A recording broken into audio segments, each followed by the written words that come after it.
think you are, Scott. Yeah, just had to check there. Wow, Thank you. that's bright. It's bright. Good morning, everybody. We've set ourselves a challenge this morning. We are going to try and keep you off your phones. I know it's dark in here, last day of the conference, and some people like to slide into the back of their seats and catch up on texts and emails. But we're going to try and avoid that. So thank you, Matt. Welcome, everybody. I believe that our industry is at a tipping point. Regulations are evolving, the technology is racing ahead, and end users are asking us to scale. The only way to eliminate complexity is with collaboration. I've never met anybody who got into the drone space because they loved working in silos, doing paperwork, or fighting regulators. More often than not, we got out of our old jobs because we want to do something new and exciting. We're all here because we believe in possibility. And possibility expands when we collaborate. And that's going to be the theme of our discussion this morning. We'll cover collaboration from three different lenses. First, from the regulatory perspective with Michelle. Secondly, from the service provider, Scott, who's actually just come out of the field. He was on a pipeline project in Pennsylvania at the start of this week, so I'm glad you're here with us, Scott. And thirdly, from the technology and future with an eye on artificial intelligence and autonomy, and we'll hear from Nick. So Michelle, I'd like to come to you first. You've spent decades working inside the FAA. Help us understand what collaboration with regulators really means, the type of pressures that they're under, and how the industry can work with them more effectively. So that's a lot. Basically, the bottom line is the FAA wants to have that pipeline of what I call meaningful intelligence coming from the industry. And that's not necessarily always technical performance envelopes data. It's also how you're thinking, why you're thinking the way you're thinking, the nuances that drive you to create your tech the way you've created it, and how you're using it. So it is a challenge for the FAA, just in general, to try and decode all of the different pieces of feedback that they get from industry. A lot of times it's very cryptic. So imagine you are receiving hundreds of proposals. You are in a position of approving some type of operation, or maybe it's a certification. And the proposals that you get are written in all different kinds of formats, with all different kinds of lenses, using language that is different from aviation. And you have to make sense of that. You have to somehow guess what the intent is, so that you can appropriately approach what a mitigation process could look like to meet the safety needs of the NAS. So this is a challenge that I think we collectively can get after right now. Right, we have opportunities to inform what the automated data collection processes look like, what those proposal forms need to contain, and most importantly, and if Dawn Zoldi is here, she on her Autonomy Global platform, we're doing a series called Words Matter. I can't emphasize that enough, folks.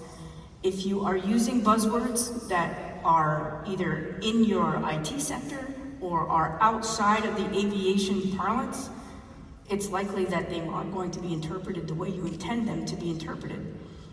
So plain language, super important, and be very blunt, be very clear, because they do that. They want to know what it is that you want to do, how you want to do it, and what you're thinking and why. And that context helps them shape how they then put policy in place, how they then put those form structures together that help you as the proposer convey what you want to do easier in a way that they can understand and process quicker. Michelle, in your previous guise in manned aviation, you had similar challenges working with the FAA. Can you give the audience a flavour of the challenges that you experienced when you set up the CDM and how you kind of broke those barriers down? I think mostly in hotel lobbies and perhaps over a drink or two, but I think it's interesting for the audience to hear that the FAA isn't, they're people, and I think you can get somewhere by forming those relationships. Just give us a flavour of the CDM and what that actually meant. Sure. So this is not the FAA's first rodeo. Back in the early 90s, the legacy aviation, traditional aviation, the airlines, they didn't share information either.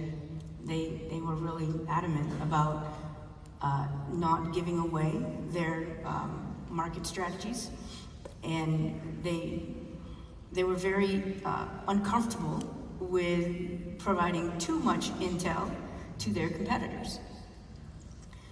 And what we found back in those days, I was an aircraft dispatcher for the airlines.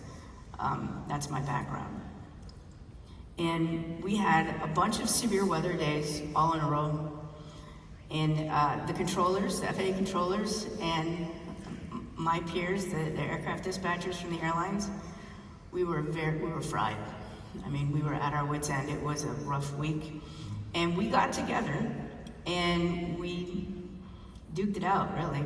We argued with one another on why things happened the way they happened. Why did you move that flow to the south? You hosed us, we got massive delays, we had misconnects from our passengers. Why did you do that? And the lovely thing about collaboration with people who understand your world is that you start to recognize that you only know what you know. And what we were able to glean from that was the FAA perspective on why they were doing things the way they were doing, which allowed me to say, oh, okay, I didn't know you had that constraint, or I didn't know that your tech wouldn't allow you to do that. I can shift this way a little bit if that would have helped, and then I don't have to take these massive delays, do these go around, or go to my alternate. That's agility, that's organic agility. And so that conversation took root, and it evolved, and all of the airlines came in, and the controllers from all of the facilities, the traffic managers from all the facilities started entering those conversations. And we started creating what is known today as collaborative decision making. And I tell people that's like Google. It's a noun, it's a verb, it's a way of thinking. CDM is definitely in aviation a global known entity. If you were to take away the capabilities that CDM created back in the early 90s, which have evolved and are still in use today, they created their own data set, their own lexicon, their own network, so that they can run efficiently, doing the things they need to do to flow the traffic safely across the NAS. If we were to take that away from the airlines today, they would not be happy. It would be tough. I think we have that same opportunity here with this community. We're right now in our nascent stages where it's uncomfortable sharing information. We have a lot of competitors. However, there are lessons that we can learn from legacy aviation that actually show the more information we're able to share in a meaningful way, the more efficiencies we can gain. I know it kind of sounds like an oxymoron, but the more intelligence that you're able to get, the better you can plan. And the better you can plan, the more efficiencies you can build in. It's not easy to do that with this industry right now because we're just starting and we don't have the volume. However, it's not going to be long before we've got CVS delivering somebody's prescriptions, and we've got an Amazon package coming in, and oh, by the way, my tacos are almost here. And they're all coming to the same place. And we do have to have some level of nuanced sharing of information that helps us figure out together what those priorities need to be. What do those safety cases need to look like? And are we considering like things like who is flying the longest that would have the most battery risk, right? Those kinds of things. And if that can happen all automatically, that's awesome. But we need to have those conversations because eventually there's going to be a human, whether it's the flight supervisor that just came out of the new reg, NPRM, or some other human that is going to be creating that business model. They're the folks that have to know this, but they only know what they know. So we need to have these collective conversations so that the different perspectives, the different priorities, the different business models can all be put on the table, and we can see what that looks like holistically and then start making those agreements. So I think, would it be fair in saying that the challenges that we're seeing our industry now is simply because it's new, it's Yes. immature, and we haven't had the time for those relationships and for that trust to develop? Well, we don't know what we don't know, right? And a large part of us come from the IT world, and you don't really do that, you know, unless we're in an open source environment, which would also be wonderful. But I would offer that one really good example that is today is happening down the hall and around the corner. So we have the drone responders public safety track going on at this conference. And I kid you not, this is the closest to organic collaboration, organic CDM in this industry that I've seen yet. These guys are just doing it automatically, where they are bringing their folks together and they are figuring out how to go about getting after some of the challenges that they're experiencing. And while you may be experiencing one problem and you may be experiencing another problem, and I'm not experiencing any of them, I am learning from you so that as I move forward, I'm already prepared for whatever it is you experienced, and then I can share with you how I'm getting after these things and how it's working for me. The public safety community is definitely a community to keep an eye on, to see how that's working for them and how it's accelerating their ability to be successful. I think if they're successful, it's probably a win for the more wider community, which Yes. makes it easier for everybody else. You've often said to me that regulators want to say yes, but collaboration means giving them the right data, clarity and trust, using consistent language. Yeah, that's very important. We used to pick on some of the FAA folks as Dr. Knows. And, you know, while we laugh and joke about it, they have a very, very complex set of considerations that they have to work through. So when we talk about like safety management systems, for example, that's a very big deal in aviation. And it's very complex, and there are a lot of layers. So every time we try and introduce something into our national airspace system, it requires a safety risk management panel, or at minimum, some safety risk management consideration, because anything new that is not already accounted for within the broader safety strategy of this NAS could be a disruption, and that's a risk that it's not an acceptable level of risk. So we have to take everything that we do that's going to be new and different and novel, and we've got to break it down into its most root components and compare that to everything that it might touch. And it's the technology, it's the procedures, it's the policies, it's the training, it's even the community perception. The FAA carries all of that.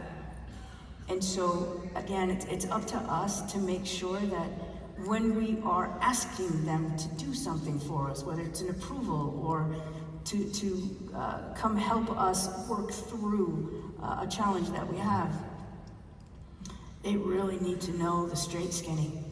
So be as clear and plain language as you can to make sure they get it the first time. Please don't talk to them in buzzwords. They have such a volume of information that comes in that they have to sort through and interpret and try and decode. If you're just very clean, and call them also. And if you have a challenge with I mean, there are numbers out there that you can call when they are able to come back and start attending conferences more. They make themselves completely available. They want to talk to you, they want to hear from you, because that helps them translate what you're writing, right? If they can hear the context, if they can have a conversation. So I think that's probably the biggest thing, is if you can make it easier for them to understand you, you're now accelerating your own process. Making their lives easier.